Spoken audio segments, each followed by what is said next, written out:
ദിവ്യകാരുണ്യമേ സ്നേഹമേ.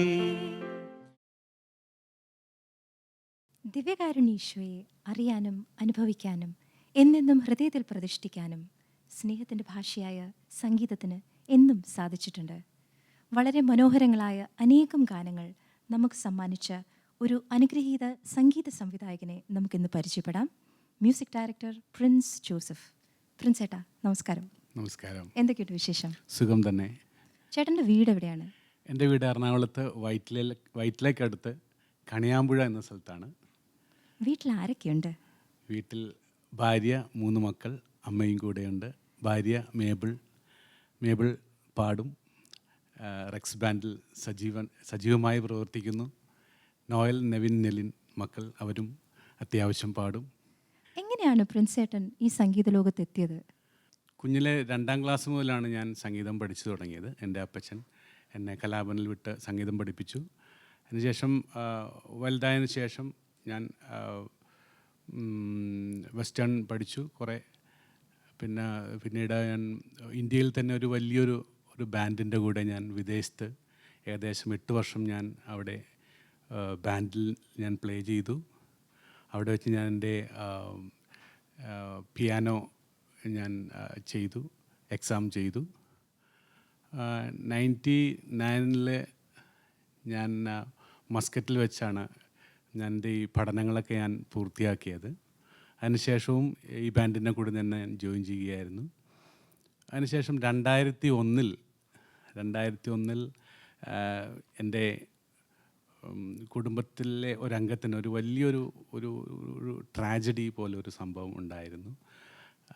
അവിടെ വെച്ചാണ് സത്യത്തിൽ ഞാൻ ദൈവത്തിനോട് കൂടുതൽ അടുക്കുന്നതും എനിക്കുണ്ടായ സംഗീതം ദൈവത്തിന് വേണ്ടി സമർപ്പിക്കുന്നതും ആ ഒരവസരത്തിലാണ്. കാര്യം അത്രമാത്രം ഞാനും എൻ്റെ കുടുംബവും ഒത്തിരി സ്ട്രഗിൾ ചെയ്തൊരവസരമാണത്. അന്നേരം ആരും ഉണ്ടായിരുന്നില്ല കൂടെ, എൻ്റെ തമ്പുരാനൊഴിച്ച് ആരും ഉണ്ടായിരുന്നില്ല. അപ്പം അതുകൊണ്ട് തന്നെ ആ നിമിഷം മുതൽ ഈ നിമിഷം വരെ തമ്പുരാന് വേണ്ടിയാണ് ഞാൻ സംഗീതം ഇപ്പോഴും ചെയ്യുന്നത്. ദൈവം തന്ന താലന്തുകൾ ദൈവത്തിന് വേണ്ടി തന്നെ വർദ്ധിച്ച് വളർത്തി വരികയാണ്. അതെ. എൻ്റെ ഓർമ്മ ശരിയാണെങ്കിൽ 2004 പ്രിൻസ് ജോസഫ് എന്ന മ്യൂസിക് ഡയറക്ടറുടെ പാട്ടുകൾ ഞങ്ങൾ ആദ്യമായി കേട്ടത്. ആദ്യ ഗാനത്തെപ്പറ്റി ഒന്ന് പറയാമോ? ഞാൻ വിദേശത്ത് നിന്ന് നാട്ടിൽ വന്നപ്പോൾ കുഞ്ഞുനാൾ മുതലേ എന്നെ അറിയാവുന്ന ഫാദർ ജോൺ പൈനങ്കിൽ എന്നെ സമീപിച്ച് ഒരു ഗാനം ചിട്ടപ്പെടുത്തുന്ന കാര്യം എന്നെ ഓർമ്മിപ്പിച്ചു. അന്നാണ് ദിവ്യകാരുണ്യമേ എൻ്റെ പൊന്നേശുനാഥ എന്ന ഗാനം അവിടെ വെച്ചാണ് സ്റ്റാർട്ട് ചെയ്യുന്നത്. വാസ്തവത്തിൽ ആ ട്യൂൺ ഏകദേശം ഞാനൊരു 8 വർഷം മുമ്പ് തന്നെ ആ ട്യൂൺ ചെയ്തതാണ്. ആ പാട്ടിനല്ല, എൻ്റെ മനസ്സിൽ ആ ട്യൂൺ ഉണ്ടായിരുന്നു. പക്ഷെ ആ ട്യൂൺ ഞാൻ പല ഗാനരചയിതാക്കളുടെ മുമ്പിൽ ഞാൻ ഈ ട്യൂണുമായിട്ട് ചെന്നെങ്കിലും അവരാരും മൈൻഡ് ചെയ്തില്ലെന്നുള്ളതാണ് സത്യം. പക്ഷേ അച്ഛൻ ഈ ട്യൂൺ ഭയങ്കരമായിട്ട് ഇഷ്ടപ്പെട്ടു. അങ്ങനെയാണ് ഈ ഗാനം ഉടലെടുക്കുന്നത്. ദിവ്യകാരുണ്യമേ എൻ്റെ പൊന്നീശുനാഥ എന്ന പാട്ടല്ലേ ചേട്ടൻ ഈ പറയുന്നത്? അതെ. ആ പാട്ട് ഒരു ഹിറ്റല്ല, ഒരു ബമ്പർ ഹിറ്റായിരുന്നു അല്ലേ? ഇത്ര വർഷങ്ങൾക്ക് ശേഷം ഇന്നും ആളുകൾ വളരെ സജീവമായി പാടിക്കൊണ്ടിരിക്കുന്ന ഒരു ഗാനമാണ്. ആ പാട്ട് കേട്ടാൽ ഒരു ന്യൂ കമറിൻ്റെ, ഒരു നവാഗതൻ്റെ ആദ്യത്തെ ശ്രമമാണെന്ന് ഒരിക്കലും തോന്നിയിട്ടില്ല. അതിൻ്റെ ഒരു എക്സ്പീരിയൻസ് കുറവോ അറിവ് കുറവോ ഒരിക്കലും ഞങ്ങൾക്ക് ആ ഗാനം കേട്ടപ്പോൾ ഒരിക്കലും തോന്നിയിട്ടില്ല. ചേട്ടൻ ഞങ്ങൾക്ക് വേണ്ടി ആ പാട്ടൊന്ന് പാടാമോ? തീർച്ചയായിട്ടും.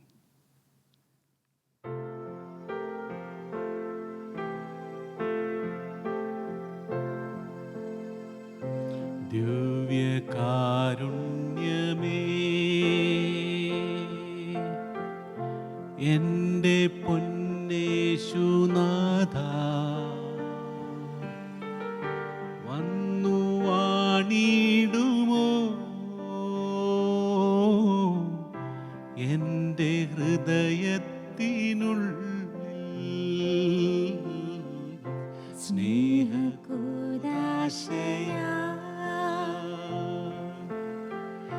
തീർന്നോരാ ദൈവ സ്നേഹം ഇന്നു കാണുന്നു ഞാൻ ഈ തിരുവോസ്തിയിൽ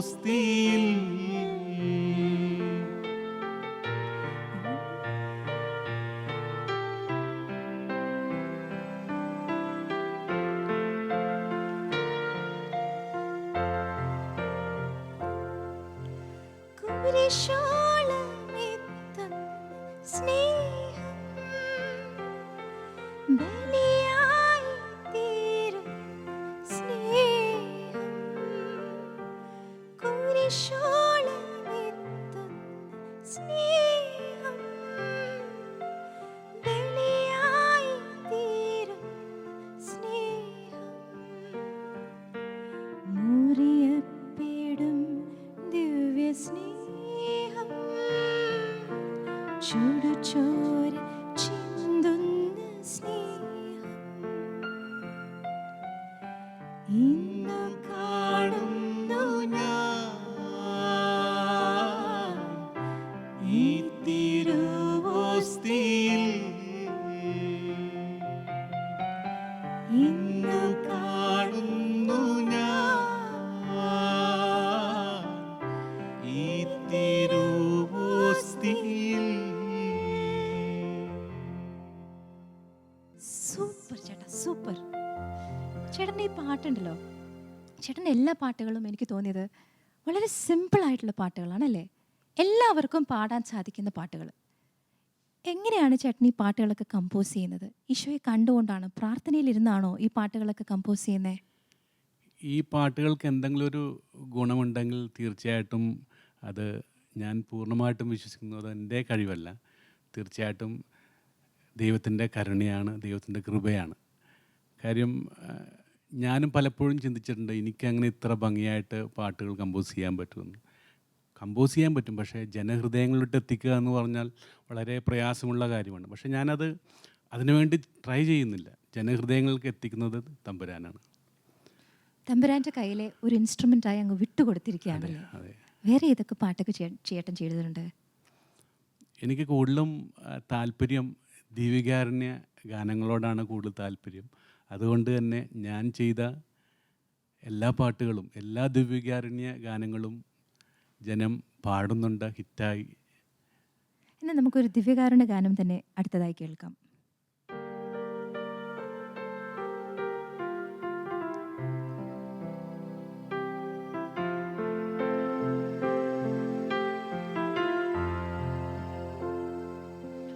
ദിവ്യകാരുണ്യമായി എൻ്റെ ഉള്ളിൽ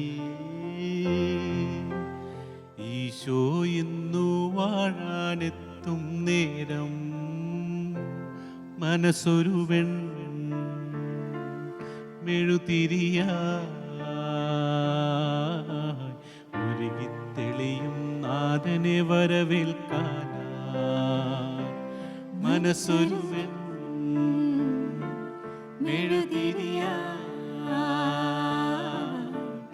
ഉരുകിത്തെളിയും നാഥനെ വരവേൽക്കാനായി. വാവാ എൻ്റെ ഈശോയേ, വാവാ എൻ്റെ ഈശോയേ, എൻ്റെ ജീവൻ തേടും പുണ്യം നീയാണല്ലോ. സ്നേഹമേ, മോക്ഷമേ, ഭാഗ്യമേ.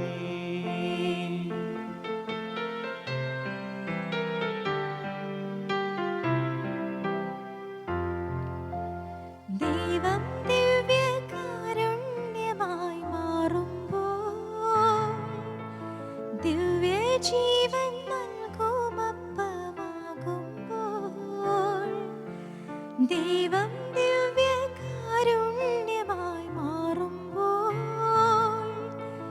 ദിവ്യജീവൻ നൽകുമപ്പം ആകുമ്പോൾ, ഹൃദയം കത്തും അനുഭവമോടെ അവിടുത്തെ സ്നേഹത്തിൻ തിരുമുദ്രയിതേറ്റുവാങ്ങിടാം. വാവാ എൻ്റെ ഈശോയേ, വാവാ എൻ്റെ ഈശോയേ, എൻ്റെ ജീവൻ തേടും പുണ്യം നീയാണല്ലോ. സ്നേഹമേ, മോക്ഷമേ,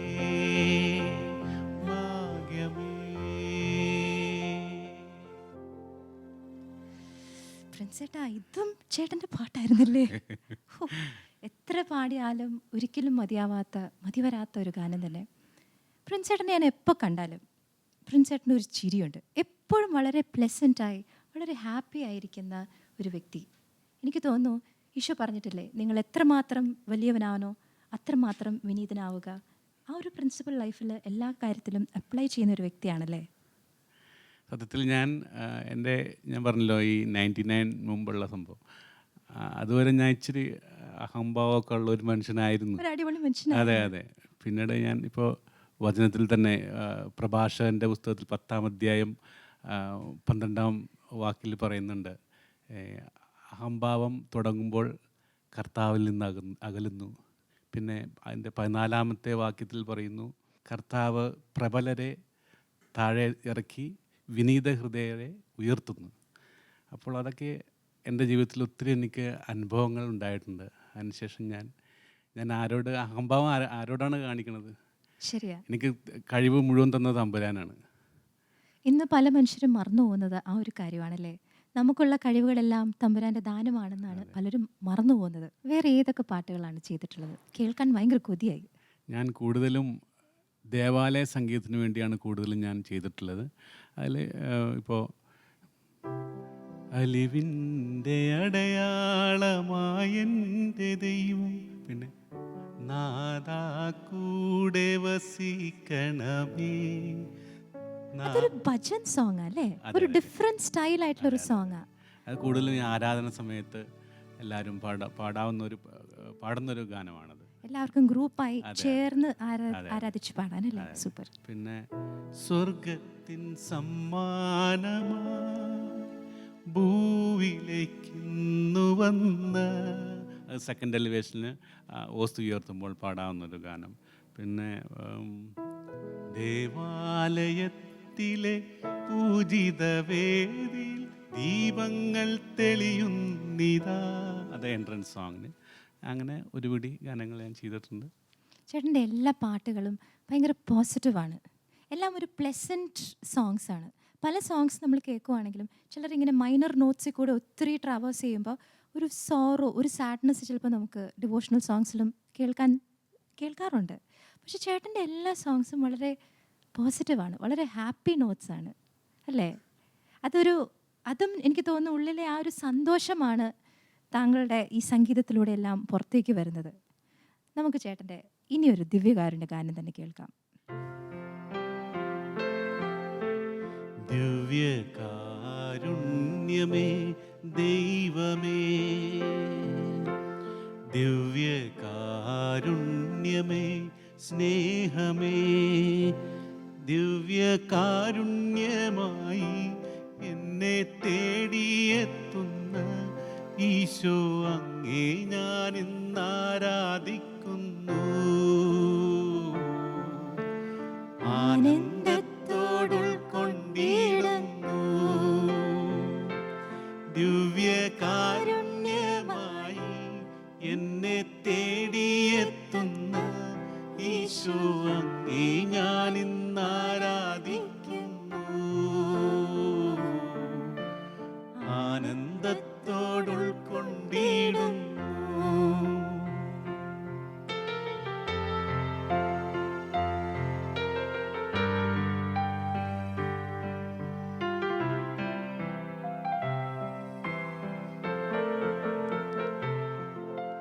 സ്നേഹമെന്ന വാക്കിനർത്ഥം ഭൂമിയിൽ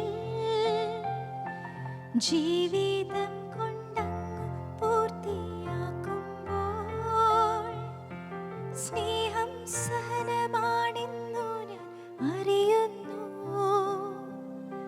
സ്നേഹം മരണമാണെന്നു ഞാൻ കാണുന്നു.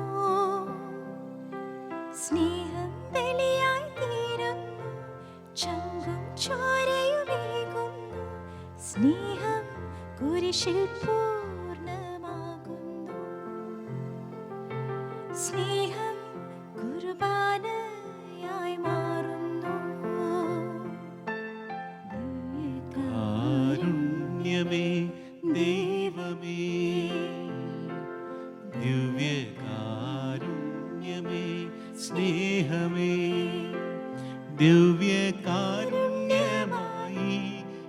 എന്നെ തേടിയെത്തുന്ന ഈശോ അങ്ങേ ഞാൻ ഇന്ന് ആരാധിക്കുന്നു. ആനന്ദത്തോടും കൊണ്ടിടുന്നു. ദിവ്യകാരുണ്യമായി എന്നെ തേടിയെത്തുന്ന ഈശോ അങ്ങേ ഞാൻ ഇന്ന് ആരാധിക്കുന്നു. ആനന്ദത്തോടും കൊണ്ടിടുന്നു.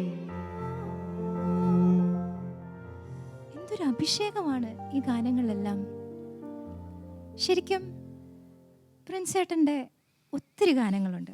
പല പല ലിറിസ്റ്റുകളായി പല പല കലാകാരന്മാരുമായി ഗായകരായി എല്ലാം താങ്കൾ വർക്ക് ചെയ്തിട്ടുണ്ട്. എന്നാലും എനിക്ക് തോന്നുന്നു ആ ഒരു magical mix Father John Painingal and Prince Joseph എന്ന ഒരു കോമ്പിനേഷനാണ്. എന്താണ് ഈ ഒരു കെമിസ്ട്രിയുടെ ഒരു റീസൺ ഒന്ന് പറയാമോ? ഒരു പക്ഷേ ഞാനിത് ആദ്യമേ പറഞ്ഞു കാണും. പൈനിങ്കൽ അച്ഛനായിട്ട് എനിക്ക് വർഷങ്ങൾക്ക് മുമ്പേയുള്ള പരിചയമുണ്ട്. എൻ്റെ എല്ലാ കാര്യങ്ങളും അച്ഛനറിയാം. അങ്ങനെ വളരെ ക്ലോസാണ് അച്ഛനായിട്ട്. അപ്പോൾ എൻ്റെ ടേസ്റ്റ് അച്ഛനറിയാം, അച്ഛൻ്റെ ടേസ്റ്റും എനിക്കറിയാം. അപ്പം ഞാൻ എന്താണ് ആഗ്രഹിക്കുന്നതെന്ന് അച്ഛനറിയാം, അച്ഛൻ്റെ ലിറിക്സിൽ നിന്ന് എന്താണ് ഞാൻ ആഗ്രഹിക്കുന്നതെന്ന് അച്ഛനും അറിയാം. അപ്പം അങ്ങനെ എന്ത് ചെയ്താലും അതൊരു ഒരു പറഞ്ഞ പോലെ മാജിക്കാണ്. അതെ. മാത്രമല്ല ചേട്ടൻ്റെ എല്ലാ പാട്ടുകളും നമ്മൾ നോക്കുമ്പോൾ പല മ്യൂസിക് ഡയറക്ടേഴ്സ് പല രീതിയിലായിരിക്കാം വർക്ക് ചെയ്യുന്നത്. ചേട്ടൻ്റെ പക്ഷേ മ്യൂസിക് കൊടുത്തിരിക്കുന്ന രീതി എനിക്ക് മനസ്സിലാവുന്നത്, ഏതൊരു ഗാനമായാലും ആ ഒരു ഗാനം ഒരു പ്രാർത്ഥനയായി മാറുന്നത് ആ സാഹിത്യം ആ സംഗീതവുമായി അലിഞ്ഞ് ഇരിക്കുന്ന ഒരവസ്ഥയിലാണ്. ഓരോ വാക്കിൻ്റെ അർത്ഥം അനുസരിച്ചിട്ട് അതിന് ഏറ്റവും യോജിച്ച ഒരു ട്യൂൺ നൽകുകയാണ് ചേട്ടൻ ചെയ്യുന്നത്. മാത്രമല്ല ചില വരികൾക്ക് 2 ലൈൻ റിപ്പീറ്റ് ആയിരിക്കില്ല, ചിലപ്പോൾ 3 ലൈൻ റിപ്പീറ്റ് ചെയ്തിട്ട് 4ാമത്തെ ലൈൻ പാടുന്നു. ചിലപ്പോൾ ആ വാക്കിൻ്റെ ഒരു അർത്ഥം എനിക്ക് തോന്നുന്നു അത് കേൾക്കുന്ന ആസ്വാദകന് ആ ഒരു അർത്ഥം ആഴത്തിൽ പതിയാൻ വേണ്ടി അങ്ങനെ ഒത്തിരി വ്യത്യാസങ്ങൾ എനിക്ക് കാണാം. മാത്രമല്ല ചില പഴയ ഗാനങ്ങൾ നമ്മുടെ എല്ലാം ഹൃദയത്തിൽ നമ്മളെന്നും താലോലിക്കുന്ന അനശ്വരങ്ങളായ മറ്റു പല ഗാനങ്ങളുടെ ആ ട്യൂൺസും കൂടെ ഇതിൻ്റെ ബാക്ക്ഗ്രൗണ്ട് മ്യൂസിക്കിൽ ഇൻകോർപ്പറേറ്റ് ചെയ്ത് ഒരു അടിപൊളി പാക്കേജാണ് ചേട്ടൻ്റെ എല്ലാ ഗാനങ്ങളും. ഇതെങ്ങനെ സാധിക്കുന്നു?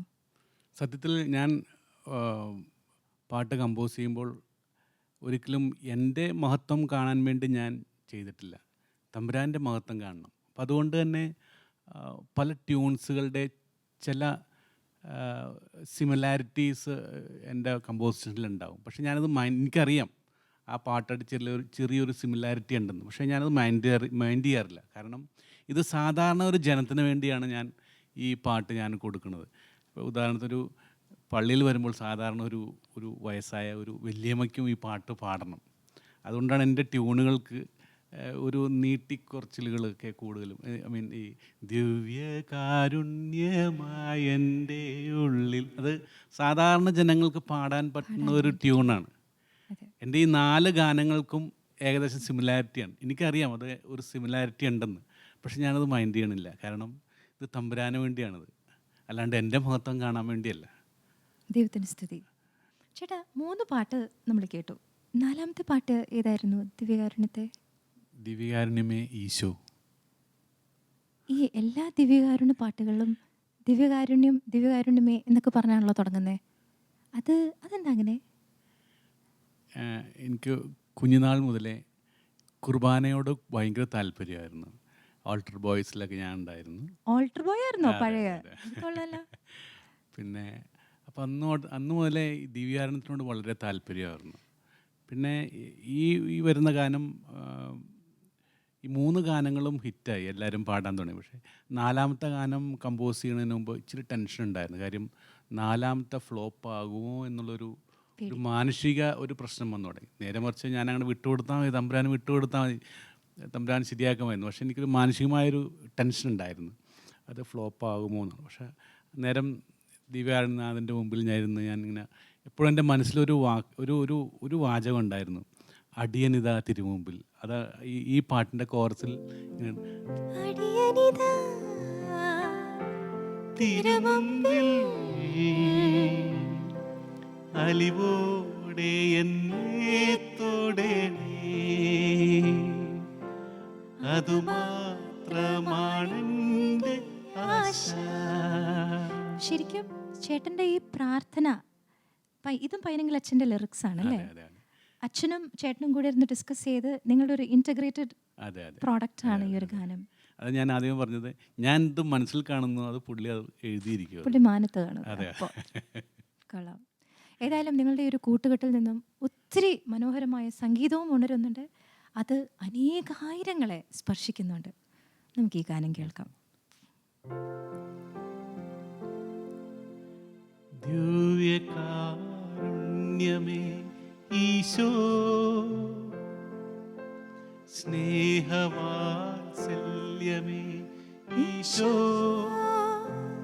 എൻ്റെ നെഞ്ചിൻ്റെ താളം നീയോ, എൻ്റെ ശ്വാസത്തിൻ നാളം നീയോ, അടിയനിതാ തിരുമുമ്പിൽ അലിവോടെ എന്നെ തൊടണേ, അതുമാത്രമാണെൻ്റെ ആശ.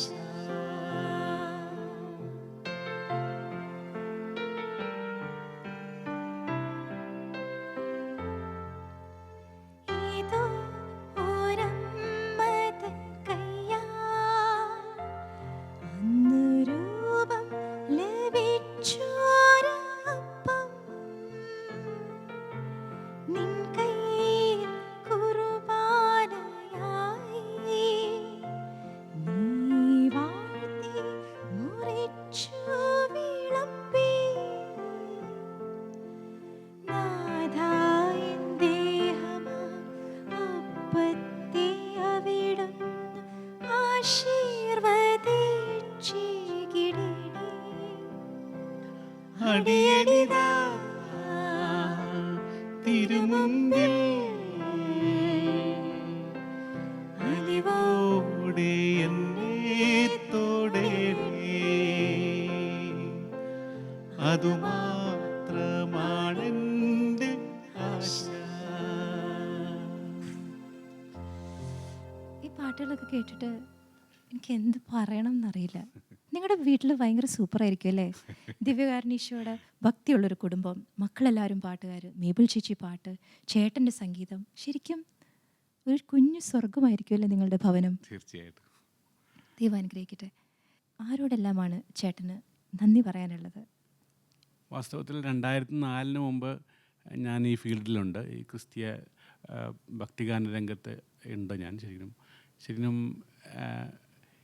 എൻ്റെ ഈ മ്യൂസിക്കൽ ലൈഫിൽ കൂടുതൽ സ്വാധീനം ചെലുത്തിയിട്ടുള്ള ഏറ്റവും വലിയൊരു വ്യക്തി ഫാദർ തദേവുസ് അരവിന്ദത്താണ്.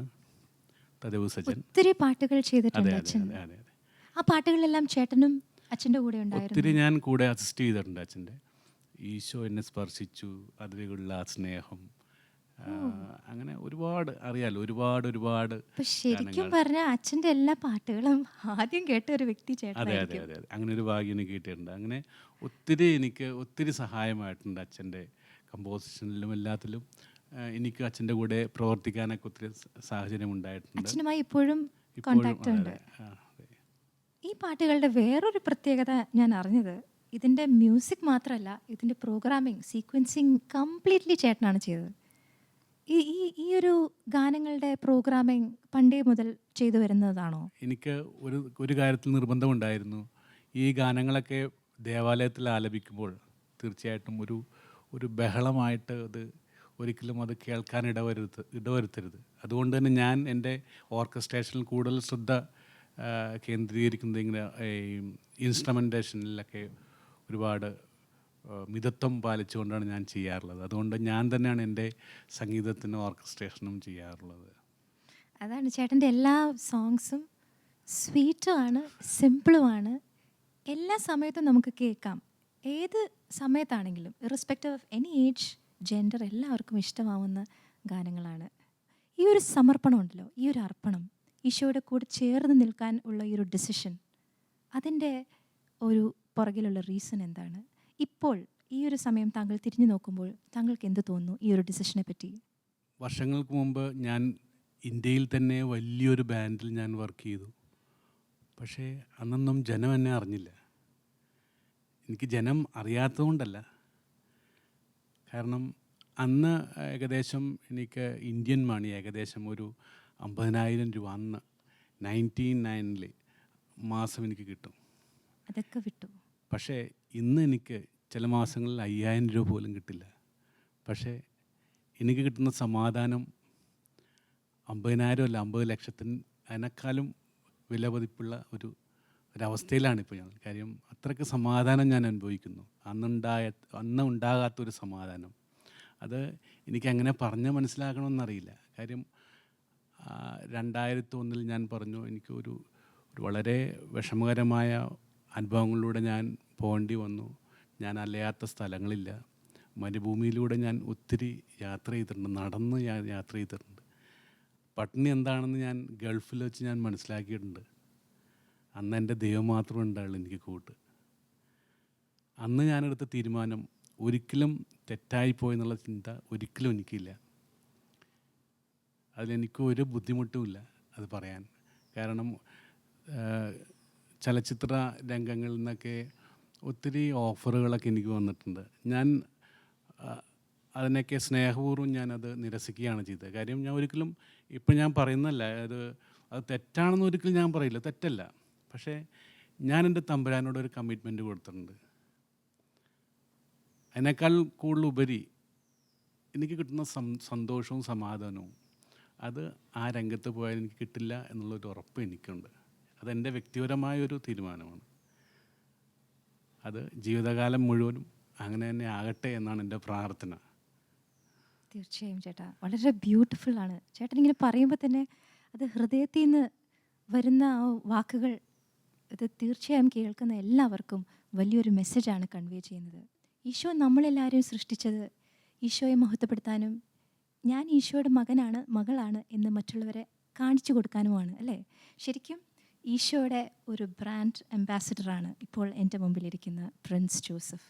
താങ്കളുടെ പാട്ടുകളിലൂടെയും താങ്കളുടെ ജീവിതത്തിലൂടെയും ഈ ഒരു ചിരിയിലൂടെ പോലും ഈശോയെ ഒത്തിരി ആളുകളിലേക്ക് കൊടുക്കാൻ തമ്പുരാൻ ചേട്ടനെ അനുഗ്രഹിക്കട്ടെ.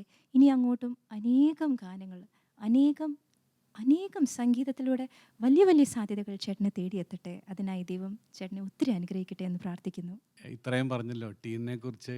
ഞാൻ ഒത്തിരി ടീനിനെ കുറിച്ച് കേട്ടിട്ടുണ്ട്. എന്താണോ കേട്ടത്? ഒത്തിരി ഗാനങ്ങളൊക്കെ പാടിയിട്ടുണ്ട്.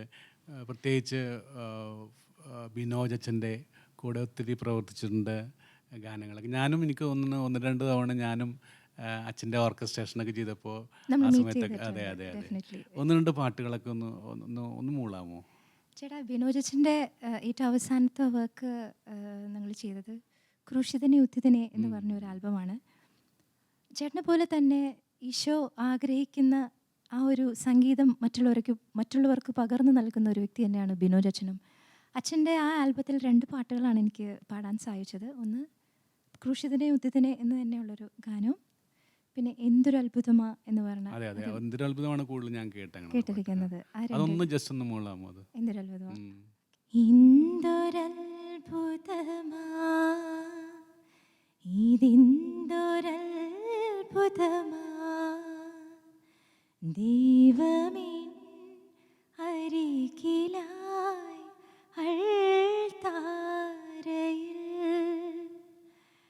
ആരാധന മാത്രമേ പാടാനുള്ളൂ, നന്ദി മാത്രമേ ഇന്ന് പറയാനുള്ളൂ.